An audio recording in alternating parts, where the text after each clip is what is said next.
As verdadeiras fronteiras da América não são linhas em um mapa, são onde as luzes não se apagam. Veja o mapa dos Estados Unidos. Limpo, brilhante, com fronteiras estaduais definidas e cidades agrupadas. Agora, coloque no modo escuro, as cores desaparecem, as fronteiras somem, os estados desaparecem na escuridão. Tudo o que resta é um espaço preto e aglomerados de luz, densos, conectados e ininterruptos, vistos do espaço. A América não parece 50 estados, parece um punhado de organismos massivos, pulsando e vivos, separados por um vazio negro. Agora, afaste o zoom, veja se percebe algo, as áreas escuras continuam escuras, mas as áreas brilhantes nunca se apagam. Esses aglomerados brilhantes não são apenas cidades, são algo maior, são mega-regiões. Passamos 200 anos focados nos Estados Unidos, mas a realidade é que o país se organizou em 11 mega-regiões diferentes. Essas teias de luz escondem uma grande mudança de poder que vai apagar as fronteiras estaduais com as quais você cresceu. Uma mega-região não é uma única cidade, não é uma expansão suburbana. É uma rede massiva e contínua de cidades, subúrbios e infraestrutura que funciona como um único sistema econômico compartilhado. Dentro de uma mega-região, milhões de pessoas vivem, trabalham e se deslocam por dezenas de cidades como se fossem bairros do mesmo lugar. A principal característica é a integração, pois essas áreas compartilham mercados de trabalho, transporte, cadeias de suprimentos, energia, água e infraestrutura digital. Alguém pode viver em uma cidade, trabalhar em outra e usar serviços distribuídos pela região. Mega-regiões surgem quando a distância praticamente some, o tempo de viagem reduz e a comunicação é constante. Cidades separadas começam a se fundir em uma só com o tempo. Elas deixam de competir entre si e passam a operar juntas. Essa é a diferença fundamental. Cidades competem, mega-regiões cooperam, não por escolha, mas por necessidade. Olhando o mapa, percebe-se que as 11 zonas ocupam menos de 20% do território dos Estados Unidos. Mas elas abrigam mais de 70% da população. Elas geram mais de 75% da riqueza. Esses são os lugares onde as luzes nunca se apagam, as zonas que dominaram o resto do país. Se você não mora em um desses agrupamentos agora, é provável que more até 2040. Elas consomem talento, dinheiro e poder político do país. Os espaços vazios são só um pano de fundo escuro. O crescimento dessas 11 regiões é constante e agressivo, levando ao limite o quanto de espaço uma única área urbana pode ocupar. Olhe para o Nordeste, por exemplo, um trecho de 800 quilômetros chamado Boswash. É um caminho enorme e brilhante que começa nas florestas do Maine e só termina quando chega ao norte da Virgínia. 53 milhões de pessoas estão nesse agrupamento, mais que toda a população da Espanha. Ela funciona como a sede global do dinheiro de Wall Street até o poder em Washington, D.C. Você pode andar de trem por horas e quase nunca perde de vista um arranha-céu, e não é a única. Olhe para o oeste para ver como a região dos Grandes Lagos mudou. Antes, era um antigo cinturão de fábricas, agora é um enorme coração industrial. Ela conecta Chicago, Detroit, Cleveland e Pittsburgh, mas não para na fronteira. Está economicamente fundida com Ottawa, Montreal e Quebec City. É um gigante transfronteiriço de indústria intensiva em água e transporte hidroviário. Essa conexão com o Canadá mostra que as mega-regiões não ignoram apenas as divisas estaduais, mas também as fronteiras nacionais. Perto de Pittsburgh, as luzes dos Grandes Lagos começam a tocar a extremidade oeste do Nordeste. É o nascimento de uma mega-região. Enquanto o Norte se caracteriza por ser densamente povoado e ter história, o Novo Sul e o Oeste estão prestes a explodir. Essas áreas crescem tão rápido que os mapas não conseguem acompanhar. O Triângulo do Texas conecta os pontos de Dallas-Fort Worth, Houston e San Antonio, com Austin bem no meio. Ele abriga mais de 20 milhões de pessoas e cresce mais rápido que quase todas as outras regiões. Ele funciona como se fosse um país dentro de um estado, uma potência em espaço, viagens, energia e chips de computador. Ao longo do Pacífico, o sul da Califórnia foi além de Hollywood. É um portal para o comércio global com 25 milhões de pessoas que se estende da fronteira de San Diego até Los Angeles e Santa Bárbara. Está se expandindo para o leste. rumo ao deserto de Nevada e Las Vegas. É o portal marítimo mais movimentado do hemisfério ocidental. A quantidade de mercadorias que passa por esses portos é suficiente para abastecer todo o continente com tudo o que ele precisa. E se você gosta dessas análises de mapas, não se esqueça de se inscrever no canal. Com o crescimento das mega-regiões, este canal também deve crescer. Mais ao norte, o norte da Califórnia se tornou o centro cerebral global, com foco na região da Baía de São Francisco e se estendendo até Sacramento. Esta é a capital da inteligência artificial e da tecnologia. É uma região definida pela proximidade de seus talentos. O restante do país está se formando em cadeias de desenvolvimento que conectam diferentes indústrias. Essas cadeias atuam como rede de segurança. Se uma cidade tiver problemas, as outras ajudam-na a se reerguer. O Corredor da Flórida é um elo de desenvolvimento, conectando o polo financeiro de Miami aos polos turísticos de Orlando e a tecnologia espacial da costa atlântica. O Piedmont Atlantic é o motor do Novo Sul. É um corredor de bancos e pesquisa que vai de Atlanta, passa por Charlotte e chega até o Triângulo de Pesquisa em Raleigh-Durham. A costa do Golfo, de Houston a Mobile, passando por Nova Orleans, é um polo energético e químico com circuitos de intensa atividade humana contínua. Mas isso não fazia parte de um grande plano mestre.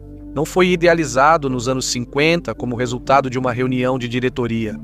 Foi uma mudança bagunçada e natural, impulsionada pela geografia, pelo dinheiro e por uma necessidade constante de velocidade.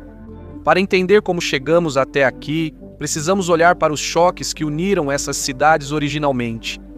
Lá em 1790, a ideia de uma mega-região pareceria um sonho. Naquela época, as cidades eram isoladas e não conectadas. Morar na Filadélfia era como se Nova York estivesse na Lua. Uma viagem entre as duas levava dias de viagens de carruagem por caminhos lamacentos e esburacados. A primeira mega-região não nasceu da política, nasceu da infraestrutura. Primeiro veio a água. O canal Erie, em 1825, não só transportava grãos, mas também conectou o futuro da cidade de Nova York ao meio oeste. Depois veio a ferrovia, transformando dias em horas e encolhendo regiões inteiras em um único sistema econômico. Após a Segunda Guerra Mundial, o boom das mega-regiões começou com a chegada do automóvel. Porque, em 1956, a Lei de Auxílio Federal Rodoviário liberou 41 mil milhas de estradas de alta velocidade e, de repente, o espaço entre as cidades explodiu. Antes das rodovias interestaduais, você morava onde trabalhava.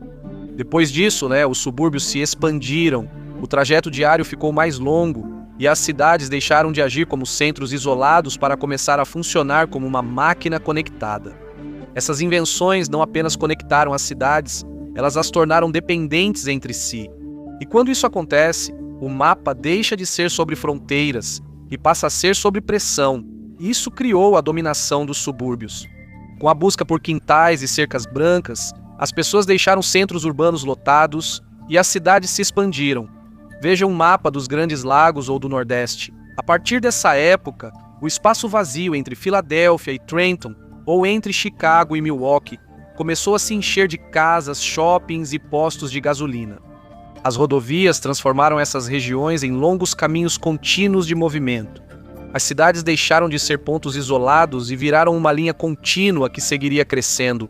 Enquanto o norte se unia pelas rodovias, sul e oeste foram transformados para sempre pela invenção do ar-condicionado. Antes dos anos 1950, lugares como Phoenix, Miami e Houston eram sazonais. Eram quentes demais, muito pantanosos ou muito hostis para grandes populações durante o ano todo. O ar-condicionado causou uma das maiores migrações dos Estados Unidos. Sem controlar a temperatura interna, o sul moderno não existiria. Milhões deixaram o cinturão da ferrugem dos Grandes Lagos rumo ao cinturão do Sol, impulsionando o crescimento de mega-regiões como Triângulo do Texas, Corredor da Flórida e Corredor do Sol do Arizona. Agora vivemos uma mudança ainda maior, a expansão digital. Saímos do trabalhador que faz o trajeto diário para o mega-trabalhador, em que o trabalho híbrido amplia o raio de 50 para 160 a 240 quilômetros. O resultado é simples. As pessoas podem morar mais longe, mas seu dinheiro, empregos e vida diária ainda estão ligados à mesma economia regional. Por isso, cidades como Princeton, no Texas, e áreas próximas a Sacramento, na Califórnia, têm crescimento recorde sendo absorvidas pela mega-região. Um engenheiro de software de Austin pode viver a 2 horas dali no interior, mas ainda gasta seu dinheiro no Triângulo do Texas e usa o aeroporto de Austin. Eles ainda fazem parte desse organismo regional vivo.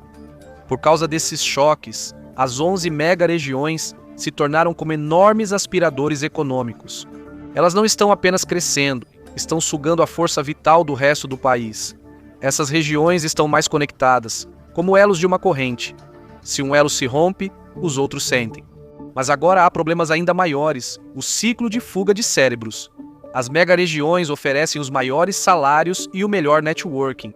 Os jovens mais inteligentes das áreas rurais se mudam para lá. As empresas seguem porque é lá que está o talento. A mega-região fica ainda mais rica, atraindo ainda mais talentos.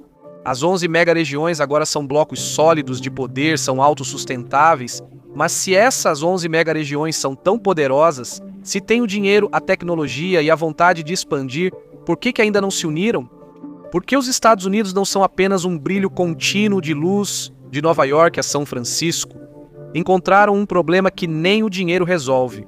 Vamos dar uma olhada na imagem de satélite Black Marble da NASA. Entre essas 11 ilhas brilhantes de humanidade, existem vastos espaços escuros. Esses não são apenas pontos vazios, são barreiras físicas ativas, zonas proibidas para o crescimento urbano. A mega-região Front Range, ancorada por Denver e Colorado Springs, é atualmente uma das áreas de crescimento mais rápido do país. É uma região rica, de alta tecnologia e em expansão, mas a oeste dela está a enorme e rochosa cadeia das Montanhas Rochosas. Por mais dinheiro que tenha em Denver, não dá para asfaltar o topo de uma montanha. A ausência de terreno plano e os invernos rigorosos impedem que a Front Range se una à Cascadia ou ao norte da Califórnia. Na Califórnia, a natureza impôs uma divisão clara. As montanhas rochosas fazem com que o oeste permaneça uma coleção de postos avançados, não uma rede interligada. Outro bloqueio invisível, mas poderoso, é o paredão de chuva que começa no meridiano 100. Se você olhar para um mapa populacional, há um claro paredão vertical que corta bem o centro do país. A leste dessa linha, as luzes estão concentradas. A oeste, o mapa fica escuro. É aqui que a chuva para. Água é a única coisa sem a qual nenhuma cidade pode sobreviver, e o oeste simplesmente não tem o suficiente. Tudo a leste dessa linha recebe umidade do Golfo da América, antes chamado Golfo do México, e do Atlântico, sustentando grandes populações dispersas. A oeste dessa linha começam as altas planícies.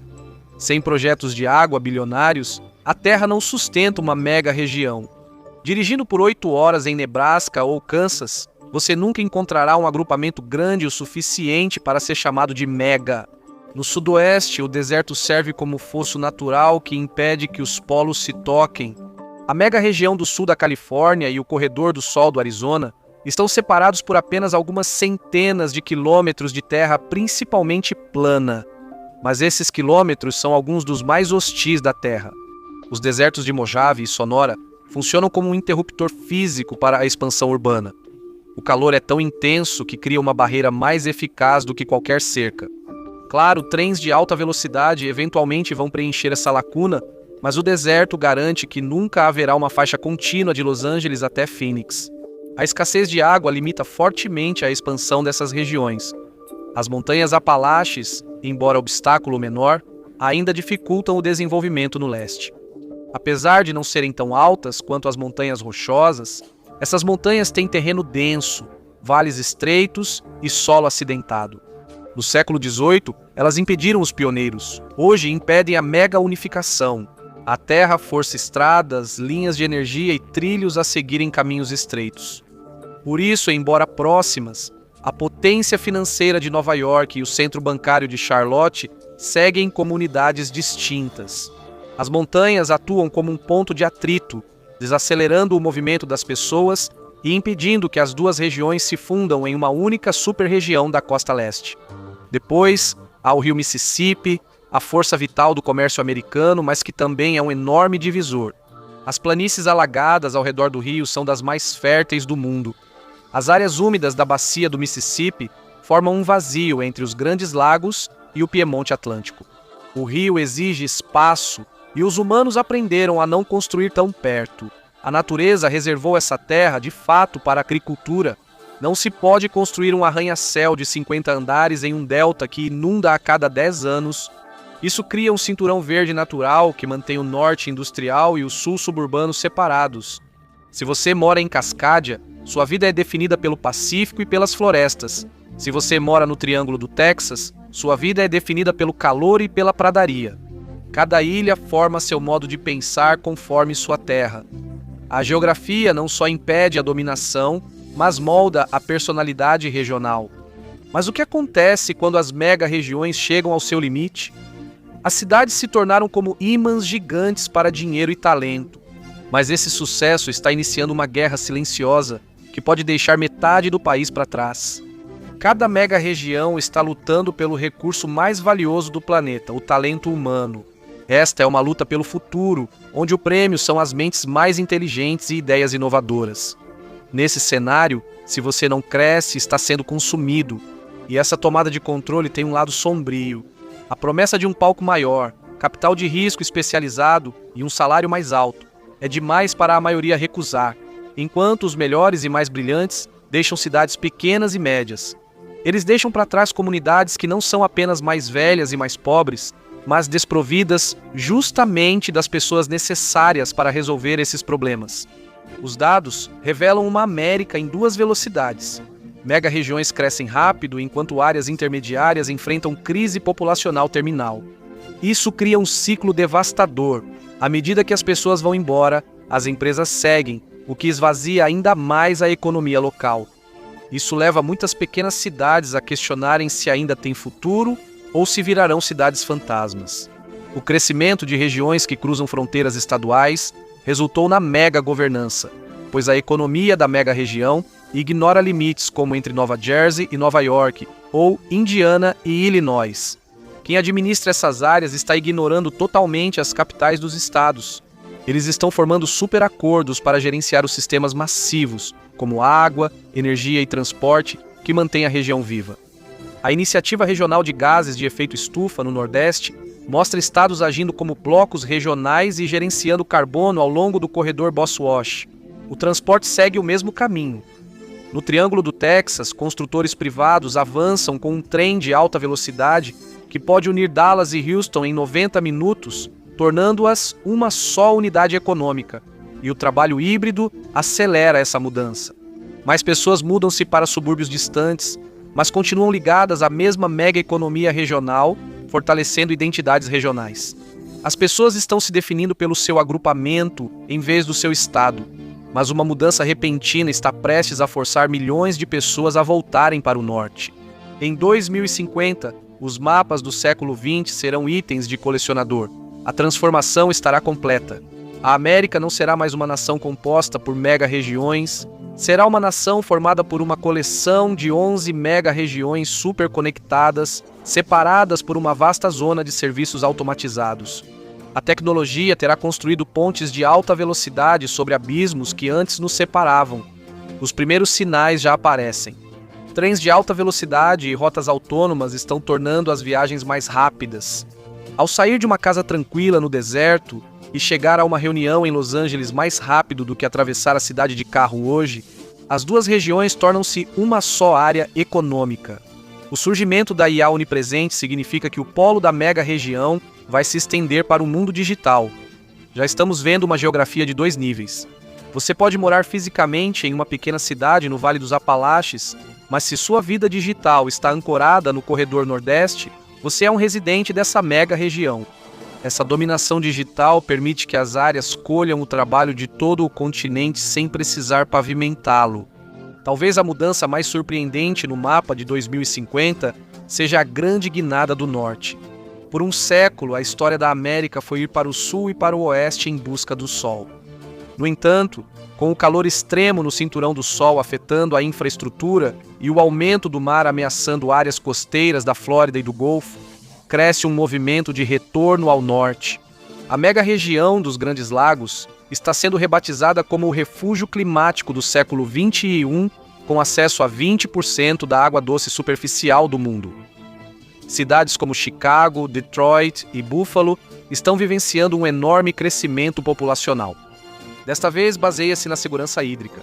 Em 2050, os Grandes Lagos podem voltar a ser a mega-região mais vital do país, a potência hídrica de uma nação sedenta.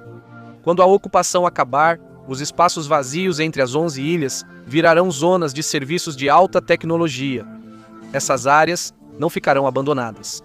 Serão paisagens automatizadas com tratores autônomos, fazendas eólicas e florestas que capturam carbono, a sala de máquinas das mega-regiões. Pouquíssimas pessoas vão morar lá, mas será a terra mais vigiada e produtiva do planeta. Quando você olhar para a visão de satélite Black Marble, em 2050 as 11 teias brilhantes estarão mais luminosas e conectadas do que nunca. As antigas linhas estaduais serão invisíveis, pois perderão a importância. O verdadeiro poder está nos conselhos regionais que administram a água, a energia e os dados das ilhas. A América já não é mais um mapa de 50 estados, são 11 motores brilhantes de atividade humana se estendendo de um mar ao outro. Obrigado por me acompanhar hoje, espero que você tenha gostado do vídeo.